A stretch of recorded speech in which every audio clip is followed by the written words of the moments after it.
what are the things that worry you or keep you up at night? So I worry about everything, right? I mean, I say just because I'm paranoid doesn't mean they're not after me, right? And I worry about accidents, crew injuries, operational issues, cash flow, reputation, market shifts, you name it.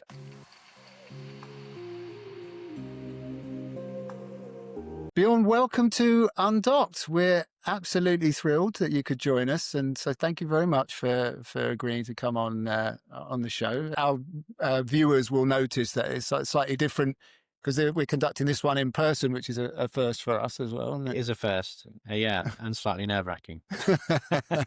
Well, thanks for having me. Excited to be here. Of course, it's the right time, right? London International Shipping Week. Everyone is here, so we could do it in person. Yeah, exactly. So this is the story of how this began. I saw you were on the panel, or speaking, giving a keynote at the ISSS, which is tomorrow. It'll be sometime after when this goes out. But I reached out to and said, could we get together? And you suggested, well, let's do it face to face, which is great. It's actually really nice to be able to do it that way.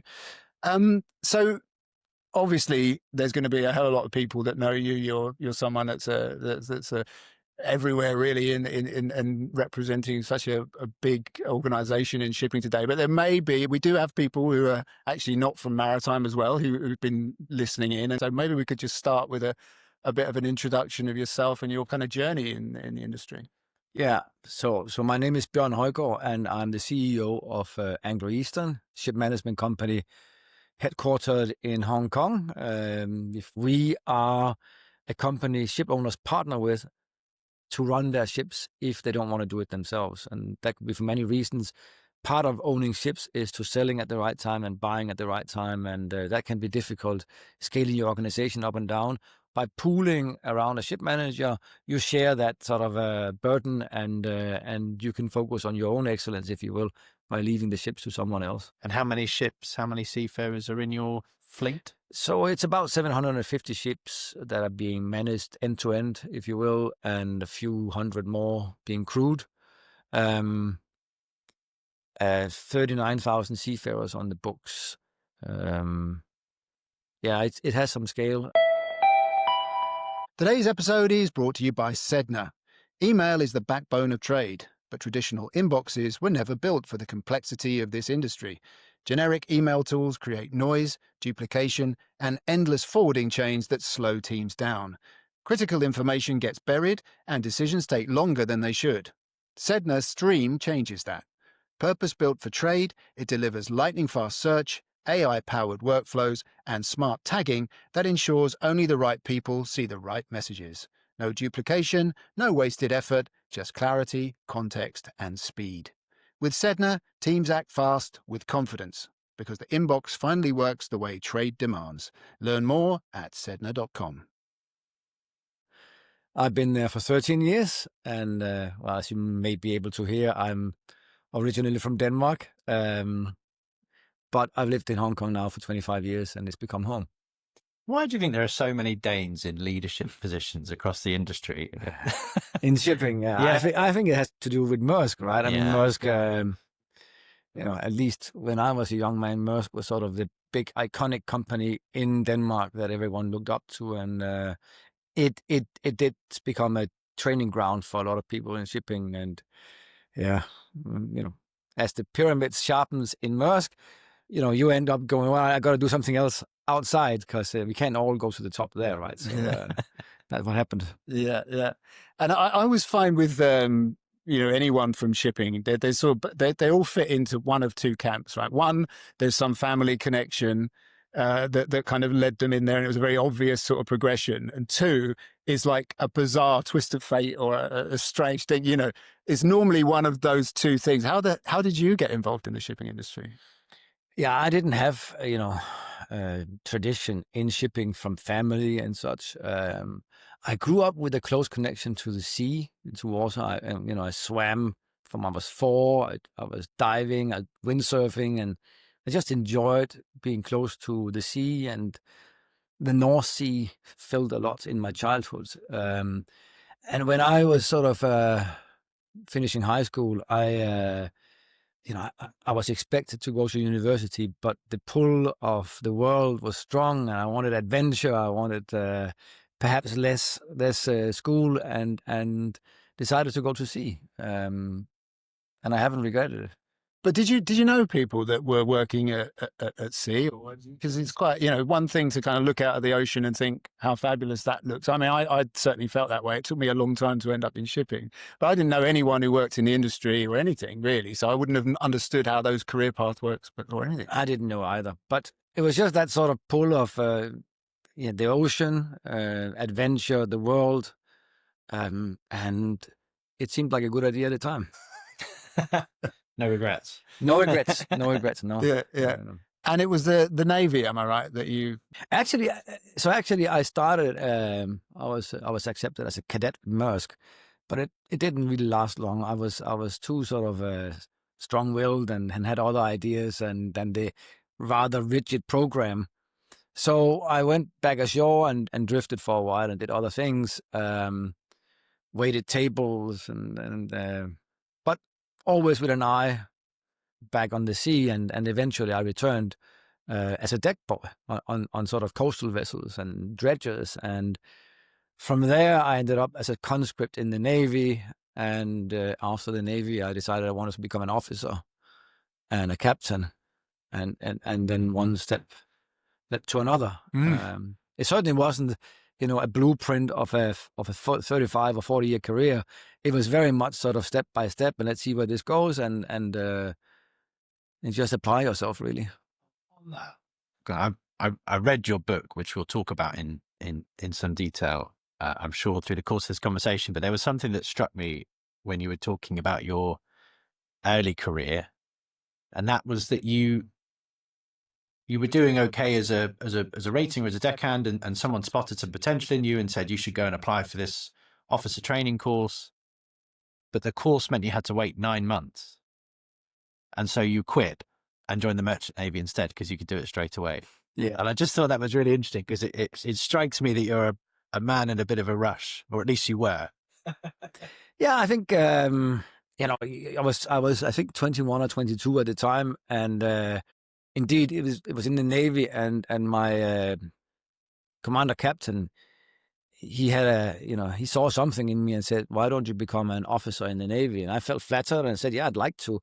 But it was a 9 months wait, and I could instead join the Merchant Marine Academy straight away. So I just pivoted and did that. I thought I could always, if that didn't work out, if I thought that was boring, I'd go back and do the Navy 9 months later, right? But it was really good.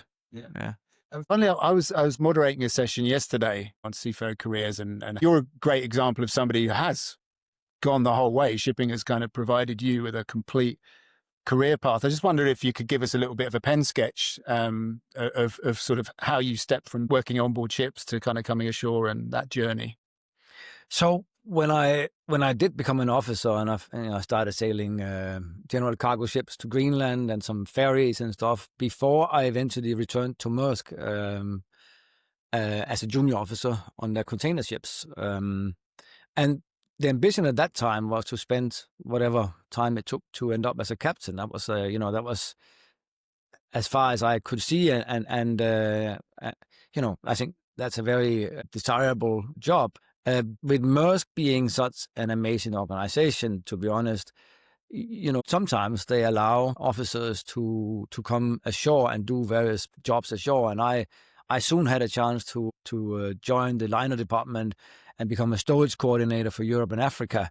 So I spent a couple of years in that role before returning to sea and continuing. So there's that kind of exposure that I think you're lucky to have in a company like Maersk, and that opens your eyes to then other opportunities. Yeah, because how old were you when you did that in that remote sort of African adventure, as it were? I was probably 26. Something like that. Because this is kind of a bit of a thread. We interviewed a few maritime leaders, and they've definitely had that pioneering kind of like, at a young age, a remote location, go. Go. I ended up going to Cape Town, and from there to Singapore and Hong Kong, and And yeah, so, but I always had the view that you probably regret the things you didn't do more than the things you did. So it was sort of like, if ever an opportunity comes up, jump at it and see where it takes you and what you can learn. Yeah, and I think Nick mentioned the book. We're going to get into that, but I think one of the things that comes is this sort of like the mindset, and I think there's lots of stuff that we're going to talk about today about the mindset that you bring and that you've approached there. One of the things that was a kind of bit of a standout for me in the context of this podcast, I think, was when you were with Univan and then the merger with Anglo-Eastern, right? Because and I think why that's interesting in the context of our podcast is we obsess quite often about deals, and at this point, everybody, the gossip churn going on around London Shipping Week. Have you heard this? That? And have you heard anything? I heard there's big deals happening. This has become an obsession, and we know there's a lot of consolidation in the market. I'm talking vendors and within ship management, ship ownership as well. How you approach that? How you not only survive in mergers and things, but how you thrive, which you clearly have. I'd love to know a little bit more about that and what you think about what it takes to survive and thrive in that situation. Univan was a small, old ship management company. Had seen better days. Captain Vanderpeer, who was the founder, had passed away a few years prior to me joining.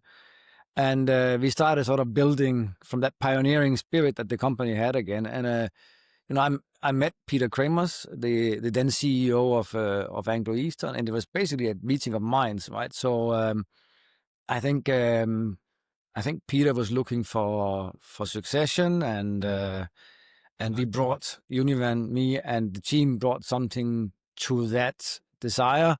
Anglo-Eastern was pretty much the company that I aspired for Univan to be. So you could say, why don't we merge forces and do something together? And we did. Now, what I did say in the book, and I think many people don't know about that, is that going into it, I was convinced, or at least 90% sure, that this was going to be a success. Right? We sort of agreed everything up front, but reality is very different than your expectations. And looking back, it's now more than 10 years ago, right? And looking back, I should have given it a 10% chance of success, right? But it did work, and that's the beauty of it. I mean, sometimes if I'd known what I know today, I probably wouldn't have done it, but then it wouldn't have succeeded also, right? So and it did work. So that is something that's one of my highlighted bits in the book. That is very, very funny.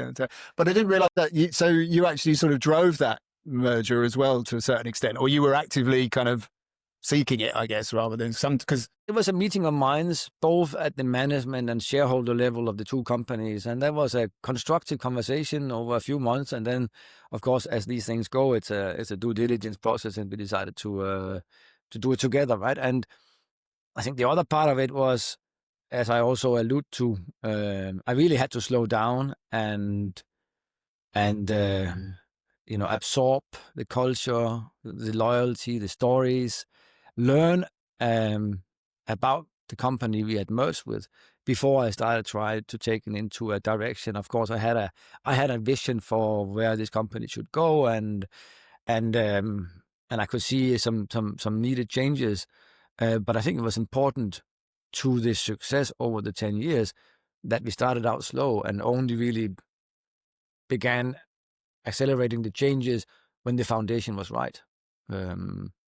And I think that's one of the sort of, I'm now mid to late 50s, right? And one of the learnings in my life is that you gotta balance your sense of urgency, the jumping at the opportunity, with sometimes slowing down, learning and absorbing before you move. I think that's the interesting, my kind of biggest takeaway about your general leadership philosophy is the requirement to hold two totally opposing ideas in your head at once. And I think I've described you earlier as a man in a rush, and then now you're talking about coming into this merger and having to wait. That is just, I totally get it. And I've seen scenarios where I think in my own past where I've gone in too quickly and it's not been a good outcome, but actually knowing when to wait and when to use urgency to your advantage is a really difficult thing. And I'd be interested to know, through the experiences you've had, any examples where you've got that wrong, and what you learned from it. Yeah, I mean, there are plenty of times in life you get it wrong. I think especially when I was younger, I didn't have that. You can call it kind of wisdom that comes with age, right? I mean, you learn to read the landscape better, and you better understand that in order to win the war, you have to survive a few battles, right? I mean, you can't just go headless into it, because it may not end up in the right place. The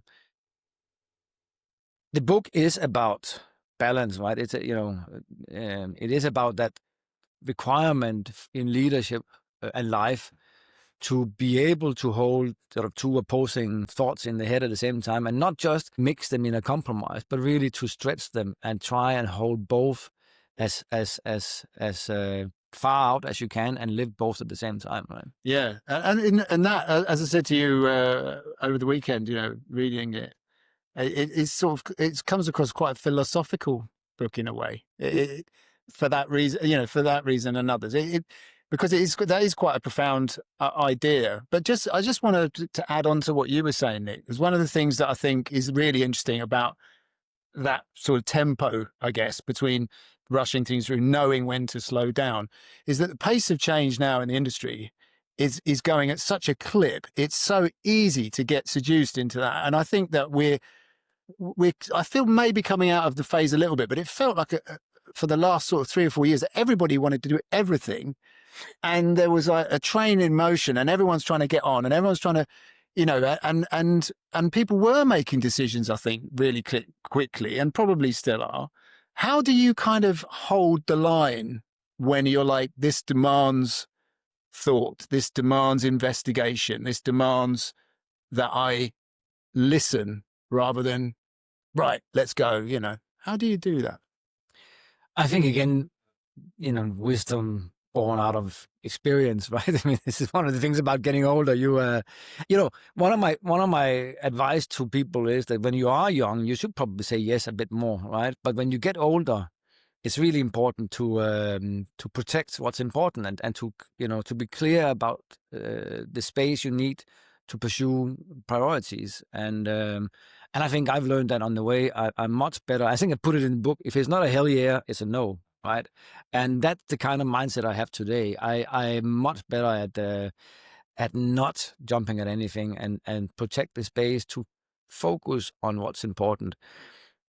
Also, when I was younger, I didn't think much about thinking, right? And to your philosophical point, today I think much more about where I direct my mental energy. I'm much more sort of attentive to what I think about. And that's something I think you can learn. Just on that, you could, given the size of Anglo-Eastern, you could have every minute of every day with a red hot urgent issue facing you.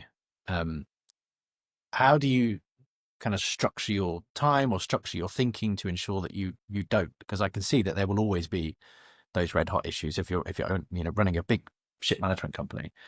Well, first of all, I'm thankfully not the only one. We are, there are 40,000 seafarers on the book, or 39,000 seafarers on the book, and there are 2,500 people ashore. So it's a shared responsibility. We're all chipping into these red hot issues, right? And that's part of it. It's structure. It's demarcation. It's shared, shared responsibilities. It's knowing who does what, etc. But I also think that as the leadership of the company, one of our biggest obligations is to not focus on the immediate or the urgent, and failing to deal with the important. I think so. Stepping back from that is, again, there's an intentionality behind not jumping the gun at every red hot issue, and thinking through what are the important issues that you got to deal with, and then rally the troops around those, because those often are the ones that change the game for the long haul. But my style is much more to try and and allow the team to be in front and invite people to step in and step up and give space. I always think, like on a stage in a theater, if you are center stage and the spotlight is on you, there is no space for anybody else, right? And you gotta sometimes move out of that and invite others in for the play to be good. Yeah, I feel like in the book that it comes across though that you've definitely got a clear idea of the kind of people that you want on your team and how you want them to show up. And that, and that also speaks to a lot in there about culture of companies. I'd love to kind of get into that because I think that's really interesting because leaders build culture ultimately or foster the culture, don't they? So yeah, well, culture is many things, right? It's as I said somewhere in the book, I said it's inherited more than invented. You change it at your peril, right? It's you got to be careful because culture is really the way we do things around here, whether it's spoken or not. I think some of the important stuff about culture is it's not in my head what you put on the poster, the vision and the mission. What you aspire to is not really your culture. It's the worst behaviors your leaders and your managers are tolerating, allowing. That's what becomes your culture. And I think in that sense, you should approach it from a different perspective than these aspirational, posters on the wall. The people I like to work with are people who have an almost missionary seal to what we do. I don't believe in. I mean, again, I'm definitely disclosing my age again, but I'm not a big believer in the work-life balance. Right? I mean, work and life is intertwined. It's the same thing. We work and we live and we sleep and we eat, and I'd like to have it the full thing. I don't want to go and compartmentalize and I do this in order to do that, and I'd like to work with people who have the same attitude to what we do. Mission is important.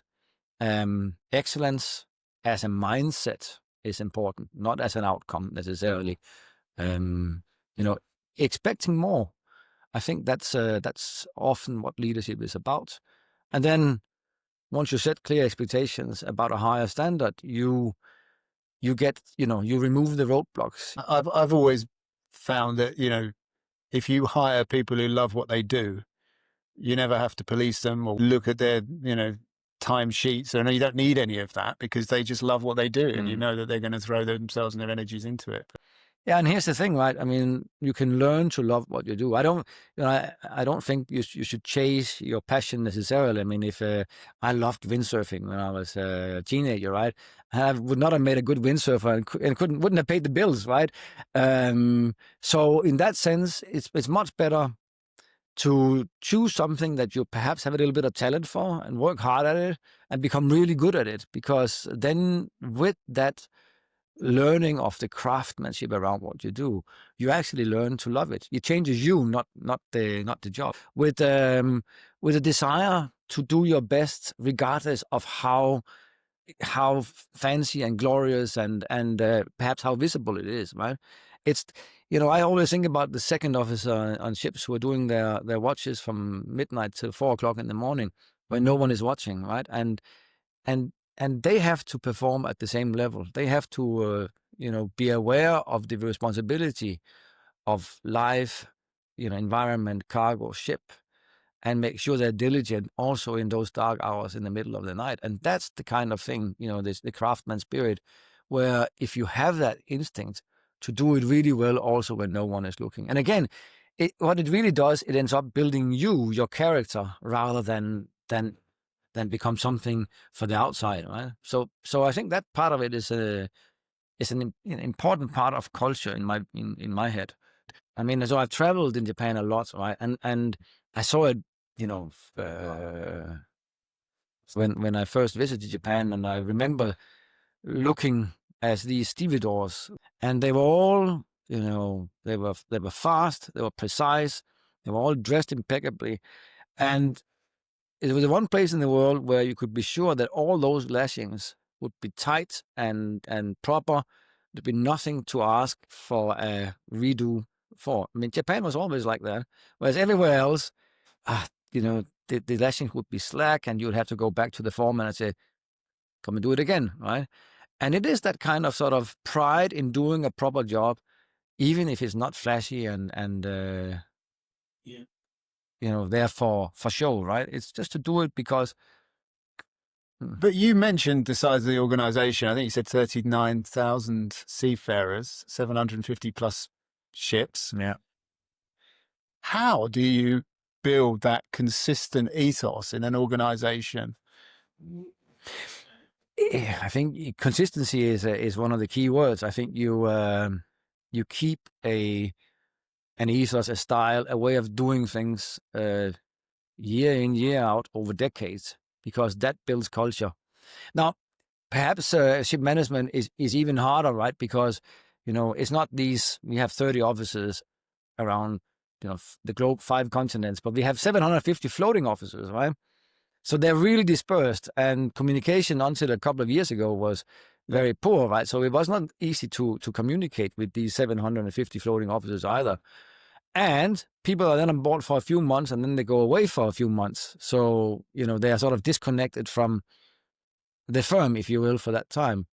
But over time, by applying the sort of principles of how this company works, you build a culture on board as well. And don't forget, we have, many, many annual crew seminars. We have people traveling all the time, meeting people and talking about the issues. And I spent a week on board one of our ships earlier this year, which was fantastic. A week actually sailing with one of our bulk carriers on the Great Lakes. And once a couple of days have passed and you get closer to the guys on board, conversation opens up and you have some really meaningful discussions, both about good stuff and about bad stuff, and then you have something to take home and try and work with. So yeah, but it sounds as though you're not over managing it. You know what I mean? It is. I mean, we don't have sort of like a very sort of structured culture induction thing, but we do have some principles that I think build culture over the long haul. I mean, one of them is that we are very keen on cadetships. We have our own academy. We're very selective. We had I think last year we had 22,000 applicants for about 500 seats. How many? 22,000 applicants for 500 seats, last year. But that's again intentional. We have a team of 5 people who do nothing but travel around to schools and promote the opportunity and get the sort of interest from youngsters, many of whom has never seen the sea. I mean, this is the reality. Like, if you go to India and some inland city somewhere, and you can have a day with these people in the school, and you can get applicants, and many of them have never seen the ocean. But once you boil it down, you find the 500 you want, and you put them through your own academy, your own ships, and provide a career path. I think that builds culture over time. We also, again, back to the book, we also build sort of careers ashore. I like to say that 80% of our people, they come from our own ships, also in shore-based management. And that is an intentional way of building strong culture over time.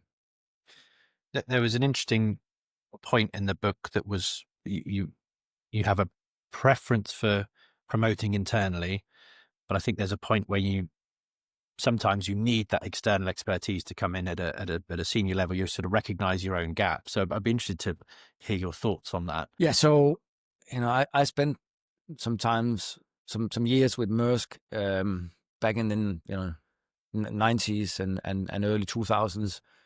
The culture was very clear. It was the kind of place where you started young and you had a lifelong career.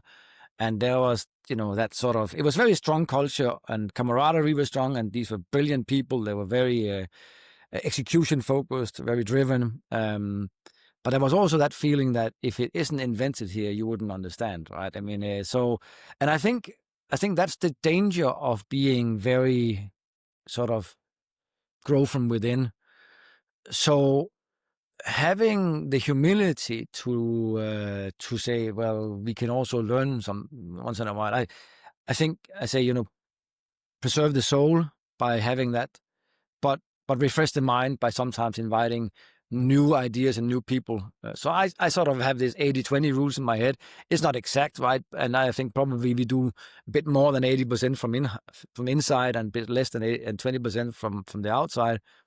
But it's about recognizing that strong cultures that are built on that sort of internal pipeline, they can be strong, but they can also be brittle, right? And you got to make sure that you look your gaps in the phase and fill them with competence from outside, and be humble enough to listen to other experiences than your own, right? You've mentioned humility a few times in the conversation so far. And that's another one of your two opposing thoughts at once, humility and confidence. Yeah. So kind of picking on that a little bit, why are both important, first of all? And then again, how do you get the balance between leaning into confidence when you need to make a decision and knowing when to pull back and be a bit humble? And maybe it's not always by choice that you get humble. No, sometimes you eat humble pie, right? And that's one way to get it. I think confidence is indispensable in business and in leadership in particular, right? You got to be able to have that confidence in a future that others perhaps can't see, and rally the troops around it and move it forward. But at the same time, I think it's really important to not get caught up in yourself and risk that confidence tilting into arrogance, right? And to be aware that as a leader, you are many times getting credit for a lot of work that happens by the team, right? I mean, you are representing rather than perhaps doing, and the idea of focusing on the outcome rather than yourself is one way of nurturing that humility. I mean, it is important. I think it's one of the most underrated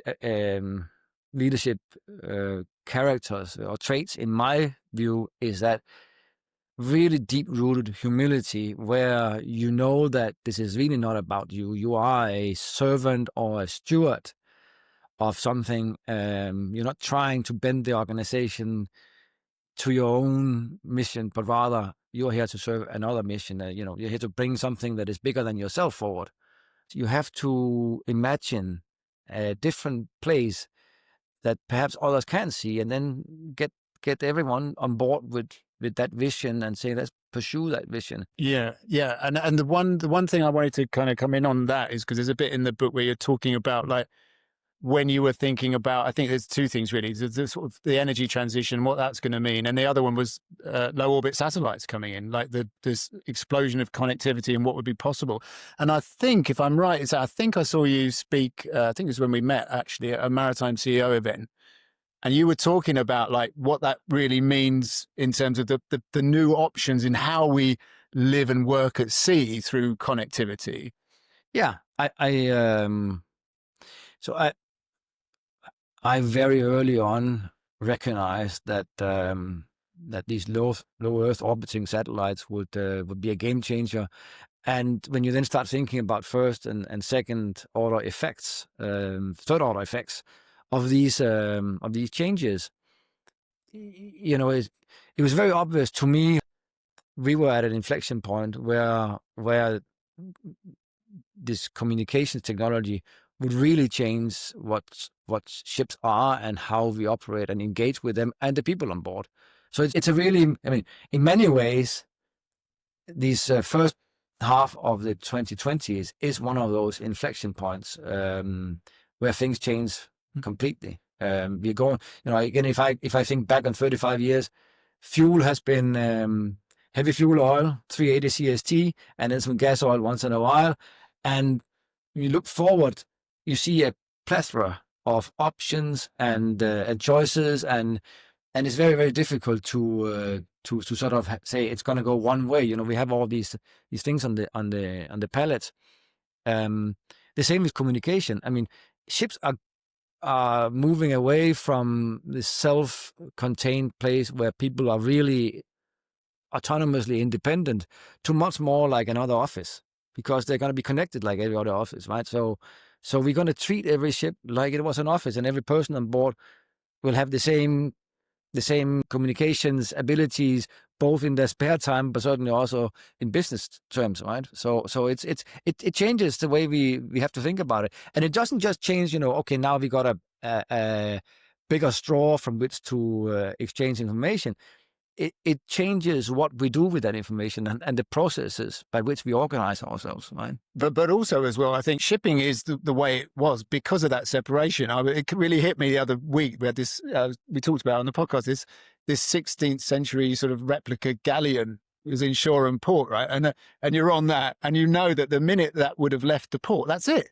It was a completely different kind of autonomous ship, completely autonomous in the sense there was the master captain taking that vessel out in control of everything that's going on there. We're now in a completely different world. If we had the technology from the start, it would be a very different place. Exactly. And I think the example you gave a couple of years ago was like, why not have someone from the shore join the morning meeting? Why not have a seafarer involved in a boardroom discussion to get that diversity of thought you were talking about? Very few people talk about that transformation, but and why not have the ships have their own meetings between them? Why does everything have to go through the hub and spoke, where the ship management officer, the technical manager, is at the center of everything? I mean, you can have a group of ships that have similar challenges. They can have their own exchanges, right, to help each other. So there are many ways where the way we organize and work will have to change because technology is changing. But it takes time. I mean, let me give you an example.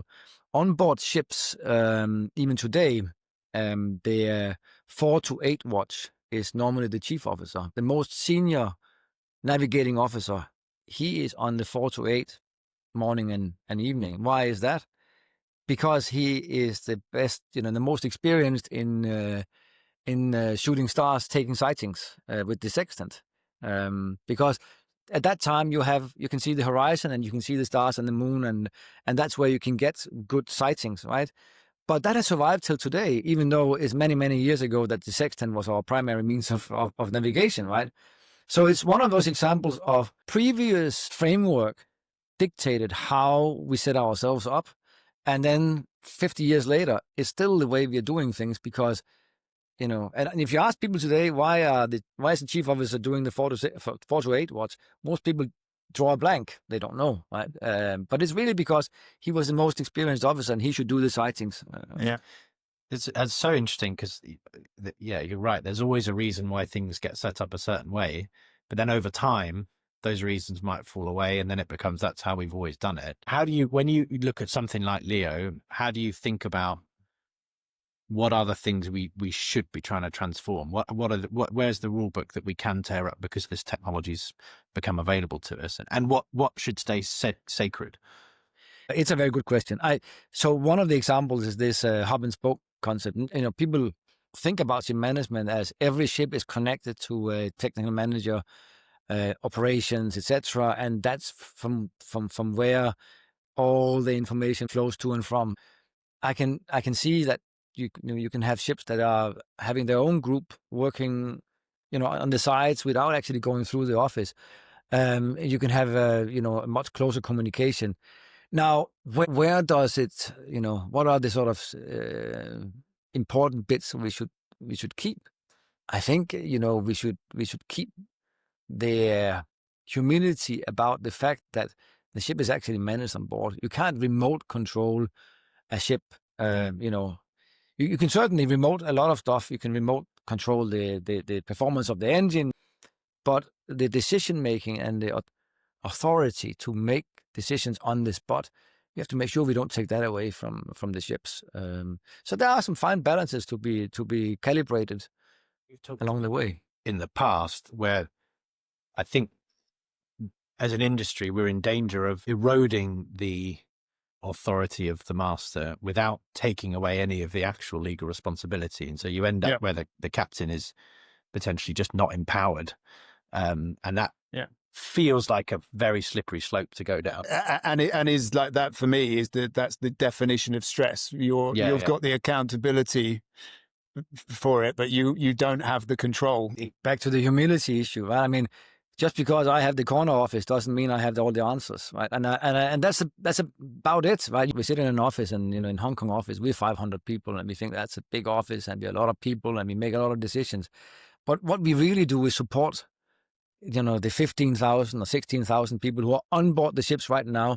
That's the guys who are actually delivering the service that we get paid for, right? I mean, you have to build capacity and competence where it actually happens, on board, on the spot, at the moment, right? Because I think that I say somewhere we do something like 21,000 port calls in a year, right? 50,000 crew changes, sail the distance that is equivalent to 2,000 times around the planet. And all of those things go right, 99.99% of the time, because you trust and you have good people who are applying themselves to get a job done in a professional way. And if you forget that and you make it about yourself again, say I can sit here and I can have all the information, I can make all the decisions, then I think you're fooling yourself. Mm-hmm. Mm-hmm.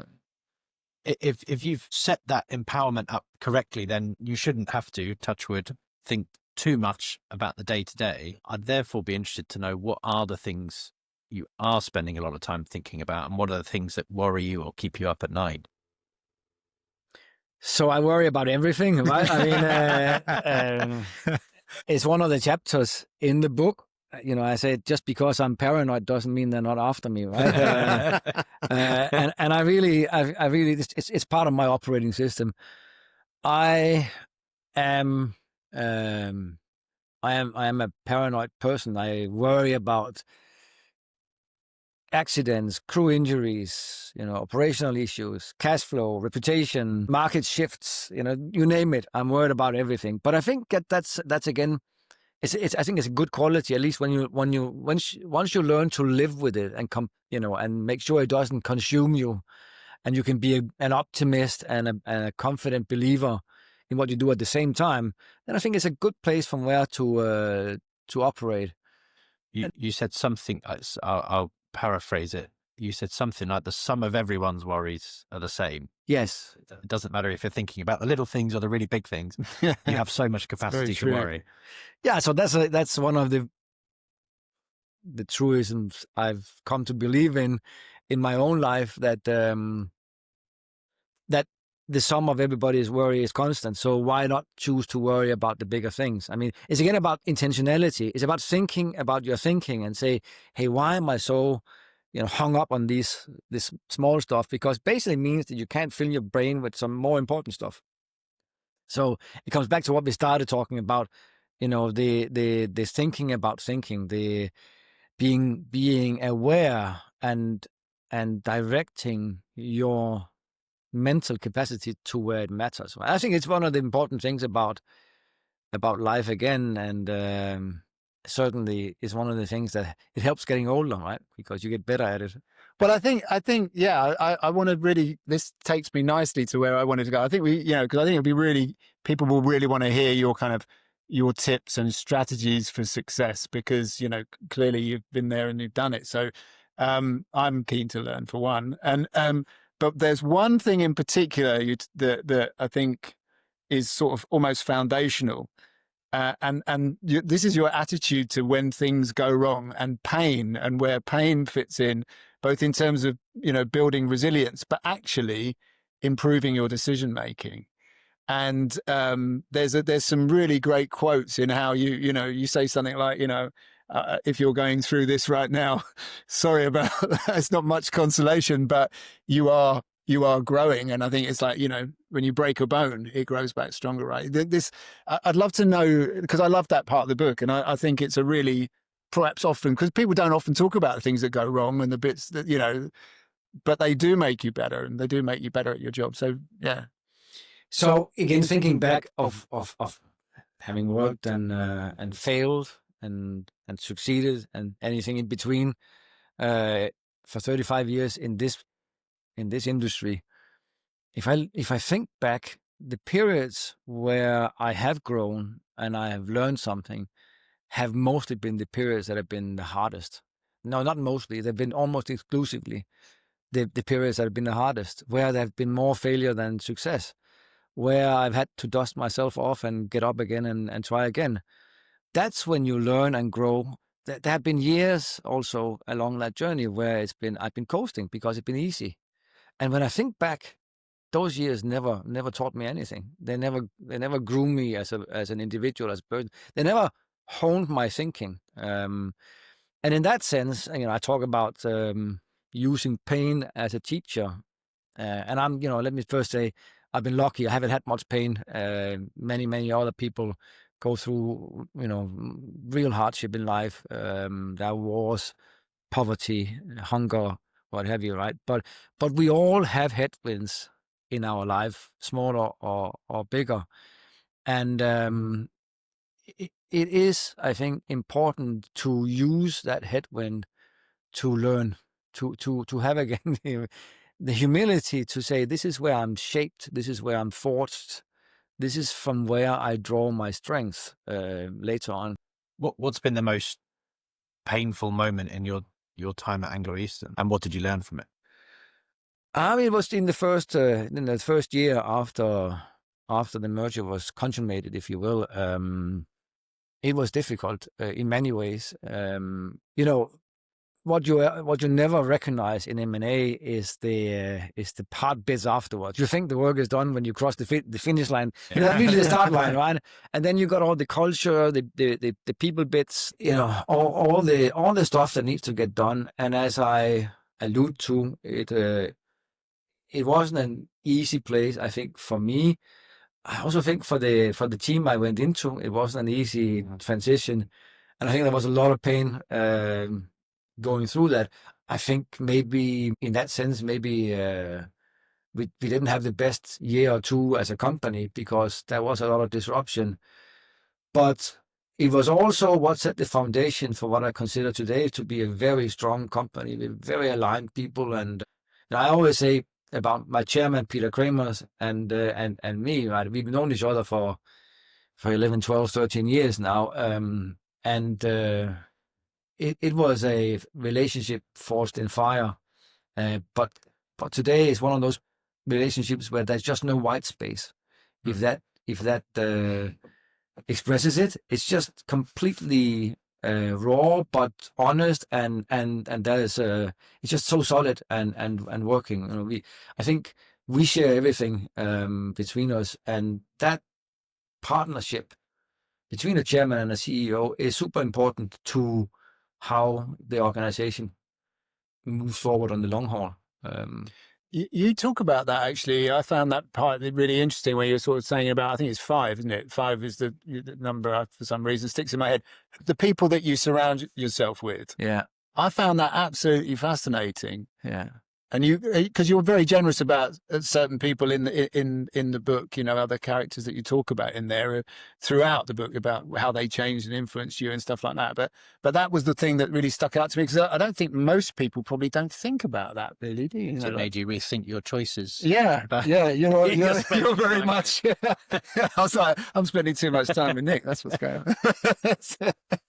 Well, it's that idea that you are the average of the 5 people you spend the most time with. And of course, it's not literal, right? But behind that sort of a tongue-in-cheek saying is the fact that it's the people you hang out with and spend time with that colors your thinking, right? It rubs off what people do and how they do it, and therefore I think it's one of the most important life skills is to seek out people who lift you and make sure that you in turn lift others, right? I think you can easily many people do get caught up in toxic relationships, right? And I think if you recognize that there is a toxic relationship, then you should break it and move on and make sure that you get to relationships that lift you instead. And actually, I mean, the stark reality of it as well is, as you said it sort of earlier about work-life balance, we spend most of our lives with people that we work with, right? So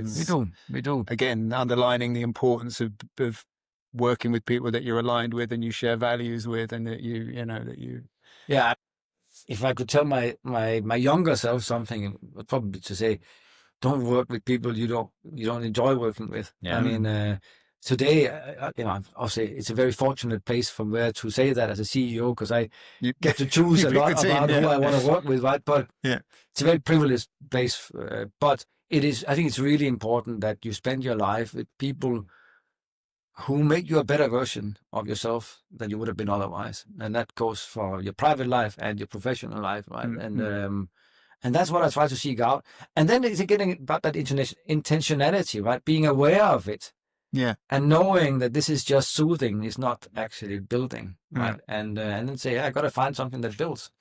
And sorry, Nick, I just linked to this exact point was that sort of, again, another sort of point of tension between the family versus the kind of team, the kind of more like more like a sports team is the way you're thinking about it there. Because there's some really interesting, because a lot of people would talk about companies often and say it's great, it's like a family. It's like a family, yeah.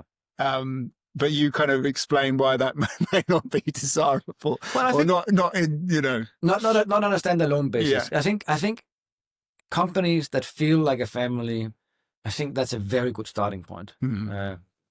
But like families, there can be toxicity involved. In a family, I mean, you don't fire your brother, right? I mean, you make excuses for him, right? And there may be things you don't talk about in the family because the family is more important than getting this sorted. Or you may entertain the crazy uncle who sits and talks nonsense because you love him, right?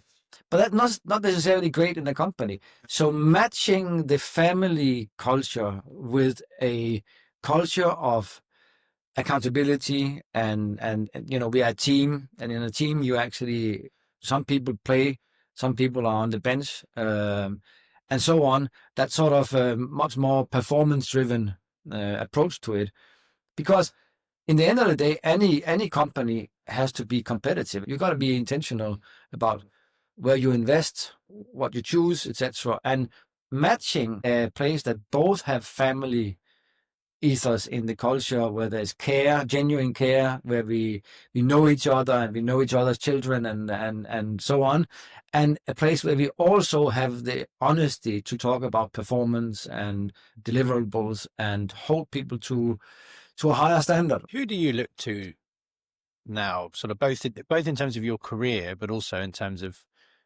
Anglo-Eastern as an organization? You're at the top of the organization, and Anglo-Eastern is the largest, I think, ship manager in the world today. When you need to be lifted up, you're in fairly rarefied air of people who've been where you are today, if that makes sense. So who do you turn to? There are many people, right? I mean, I'm at awe about my team and people on board. I have real reverence for our seafarers.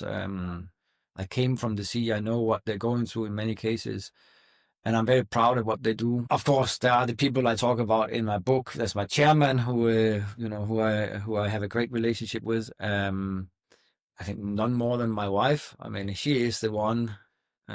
She's my most important sounding board.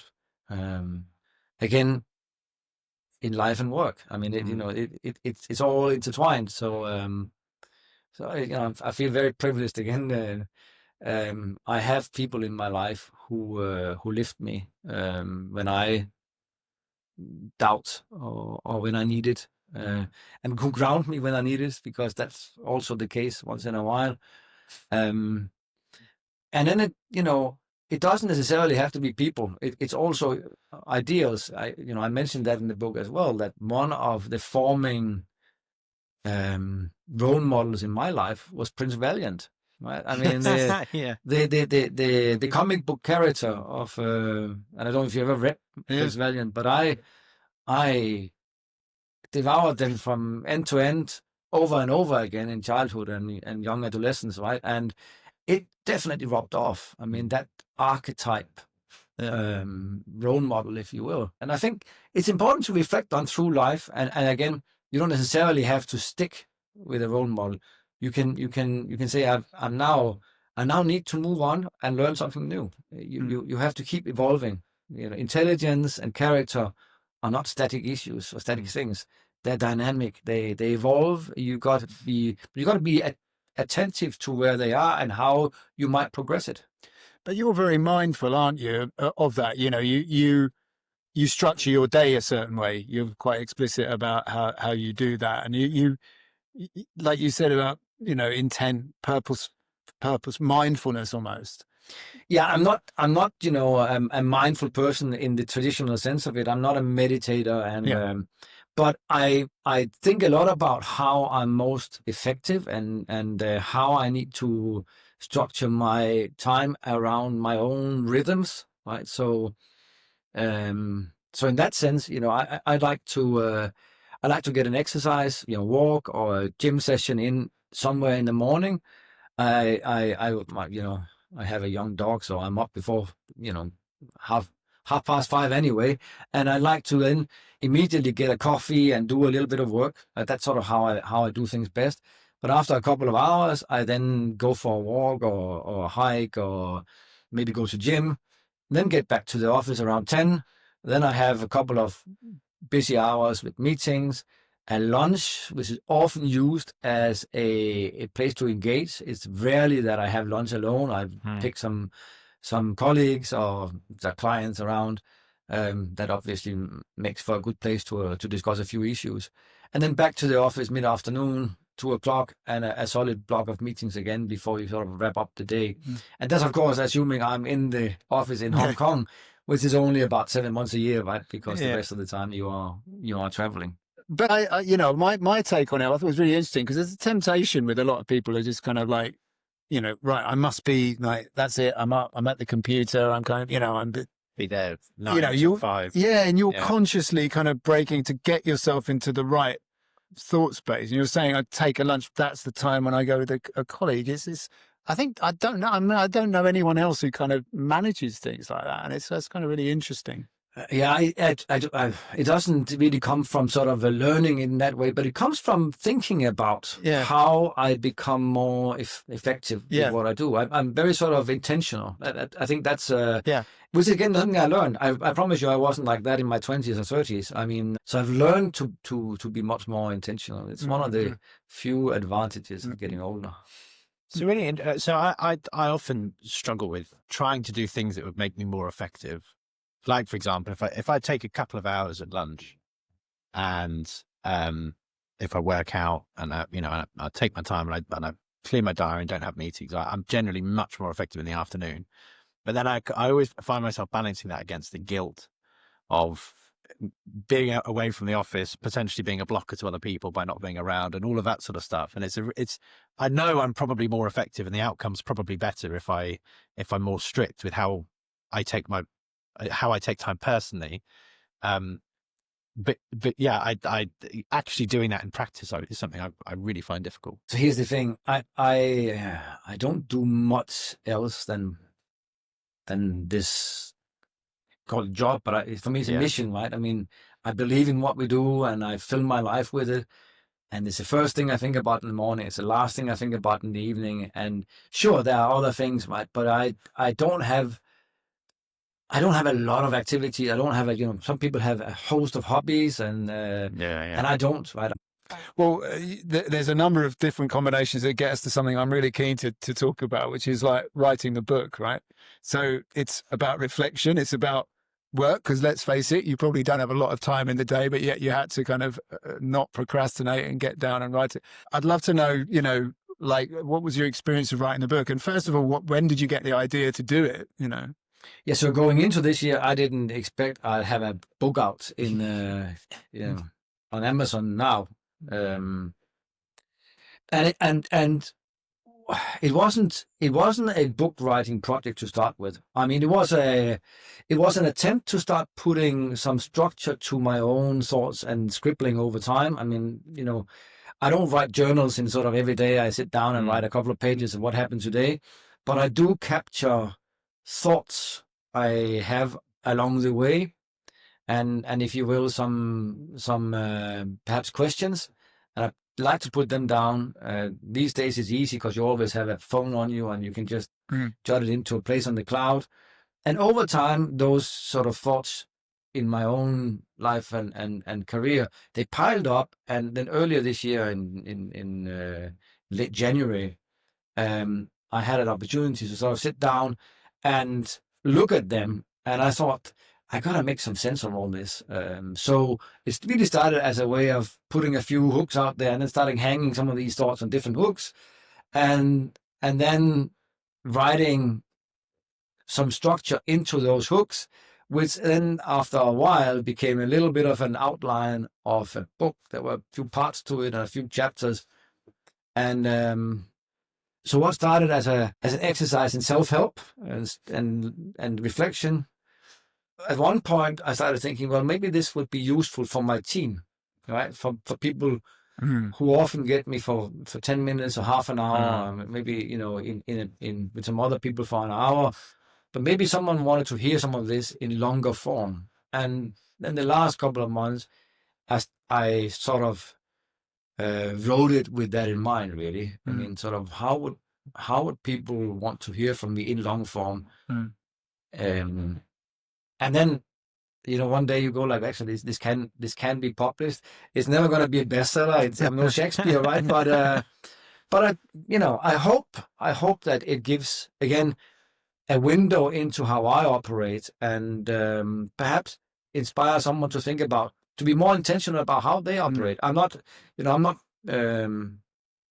arrogant enough to think that people should necessarily do the way I do things, but I do think that learning from how others do things can be a good way of forming your own journey in life, right?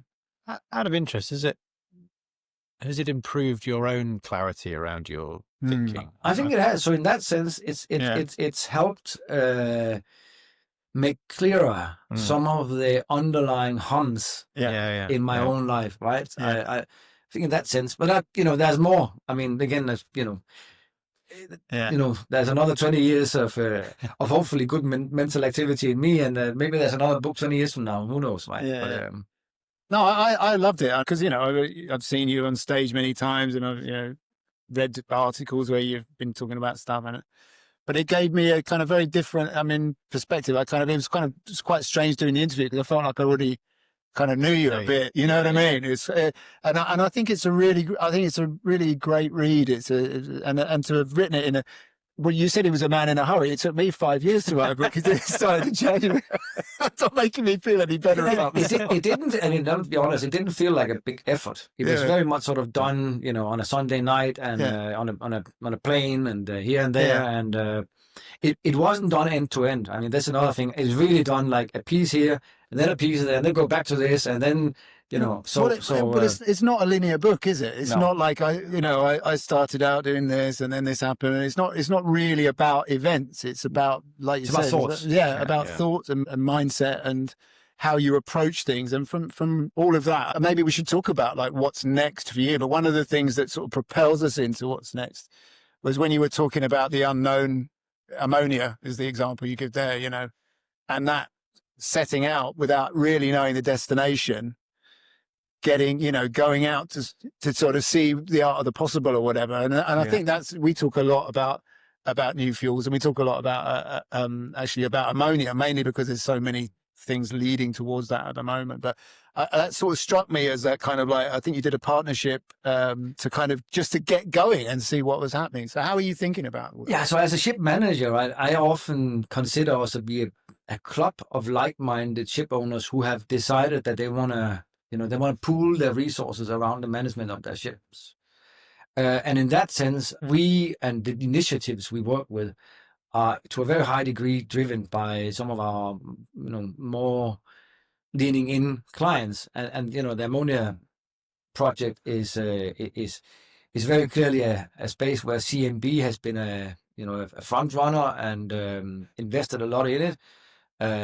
We've been a partner of CMB for many, many years, and through that we've had to sort of, you know, apply ourselves to that journey. So in that sense, you know, a lot of what happens is driven by that club of owners and where they want to go. So, you know, it's very important to be attuned to that and to be that vehicle who are more than just a day-to-day manager, but actually a partner in evolving their strategy. You know, whether it's digital or it's energy transition or other things, right? Now, of course, as a company, we have our own sort of trajectory and ambitions of where we want to go. we had been through this generational transition, if you will, from Peter and his team, who did the management buyout in the late 90s, and until I started in 2015 after the merger, and we built a new team and retired the previous team, who are now all in their late 60s or 70s. And I'm now, I'll be honest, I'm already starting to think about how do we build the next team, right? Because 10 years go really fast, and in a business where it is people, we don't have big mines or oil rigs to pump.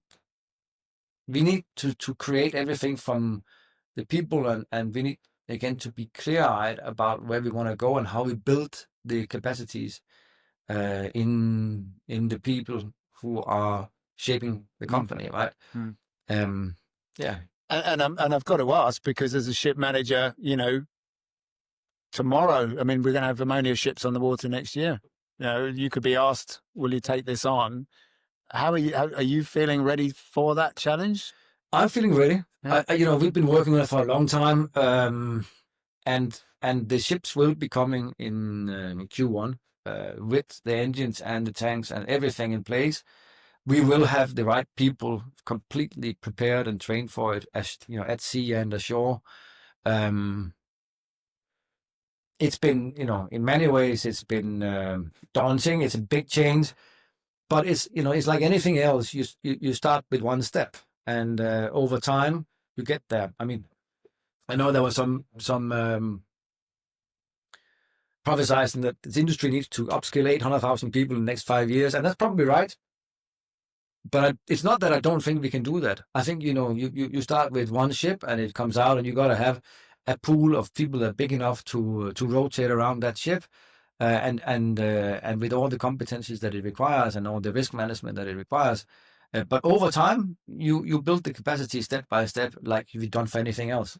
Now, don't get me wrong, it requires real investments, real commitment from the companies who need these people to lean in and get it done. It doesn't happen automatically, right? But I think as an industry, we will get there and we will get it done.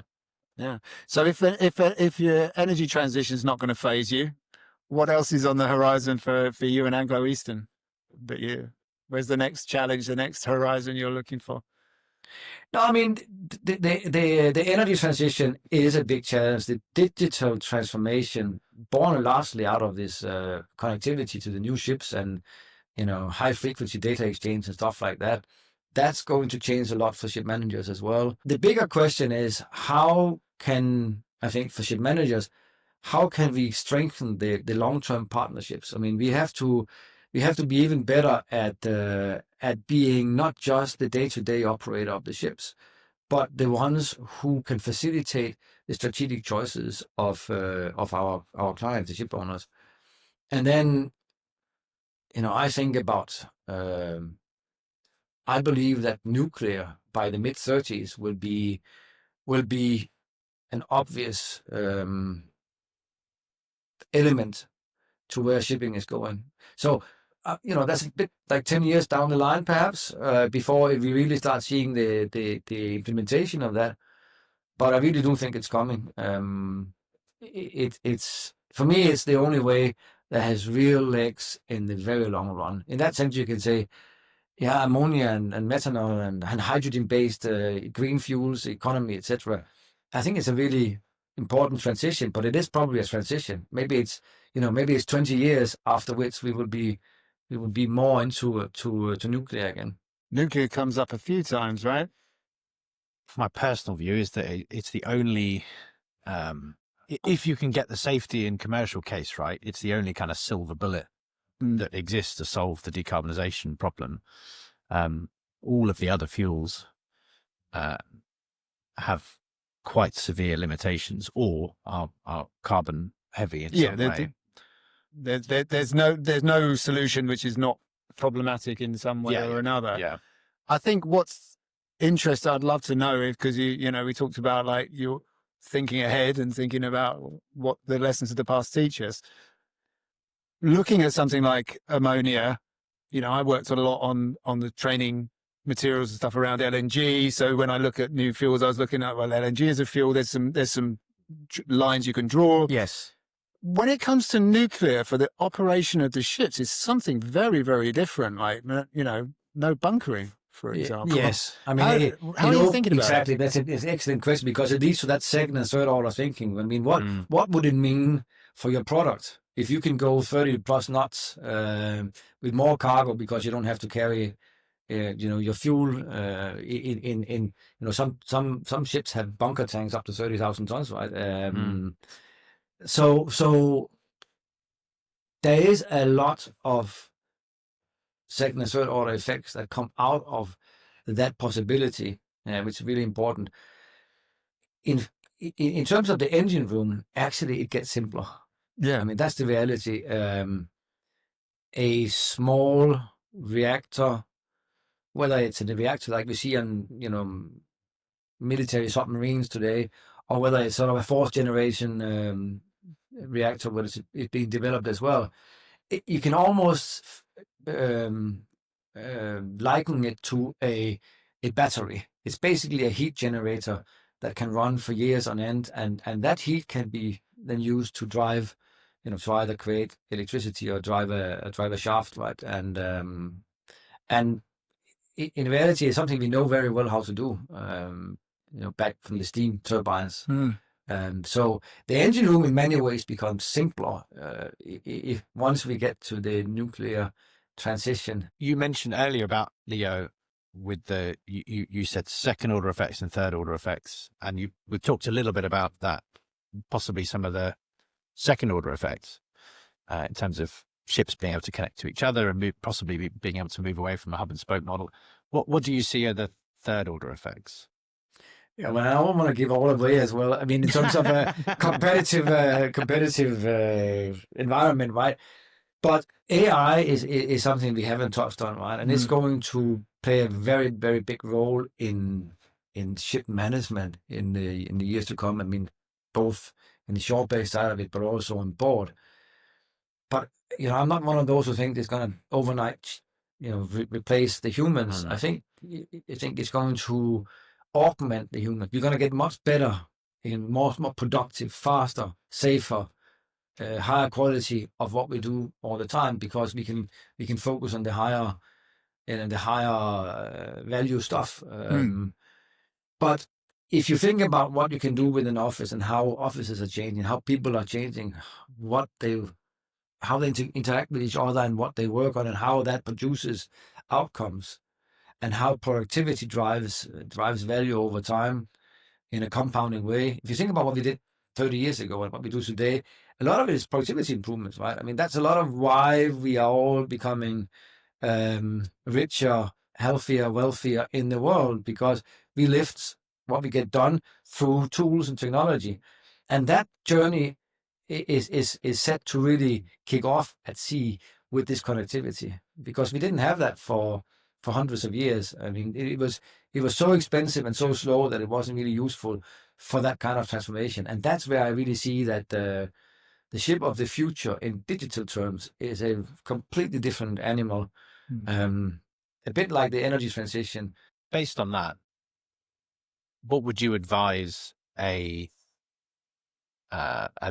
seafarer in your fleet to be thinking about, learning about, to kind of ensure they're ready for that kind of future?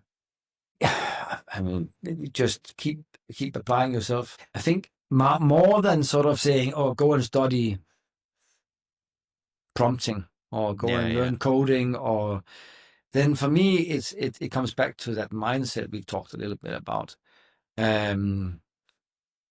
What I would advise a seafarer is intentionality. Thinking about your thinking. Know why you are putting your energy into it, and prioritize. I think that those are so important concepts.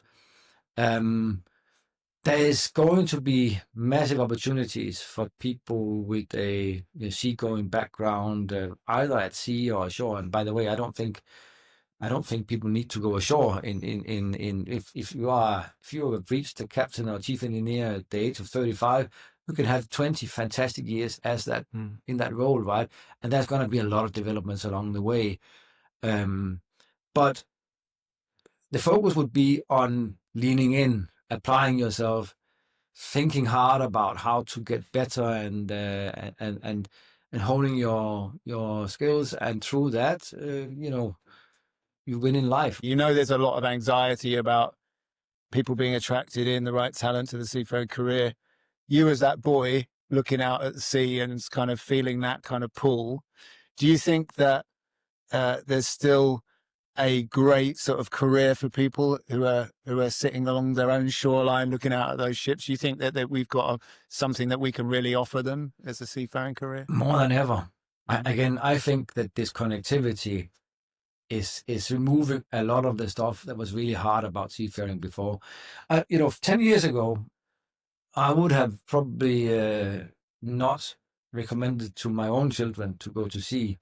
Today, I would say by all means, it's an amazing place to learn and to grow, and it opens so many doors. Now, one of my children, I have a son who is a lieutenant in the Danish Navy today, so there is a little bit of walking in the footsteps in that sense, and I would recommend it. Yes, I think there's a lot to offer for the industry to youngsters.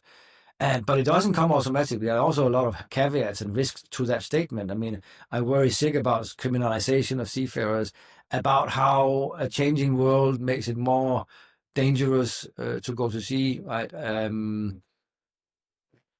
We have to make it attractive, and not just for the masses, but also for the fringes, if you will. We have to take care of everyone, no man left behind in that sense. And that's a joint responsibility for all leaders in the industry to lean into that and to make sure that happens. But I would recommend it without hesitation. Yes.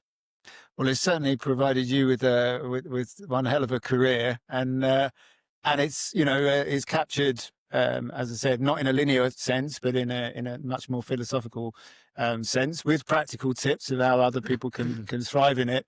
Where can people get hold of the book? Yeah, here comes the shameless plug, right? I mean, well, we often the book is out today on Amazon. Oh, today! Oh, wow! It's in Kindle hard copy and paperback form. What's it called?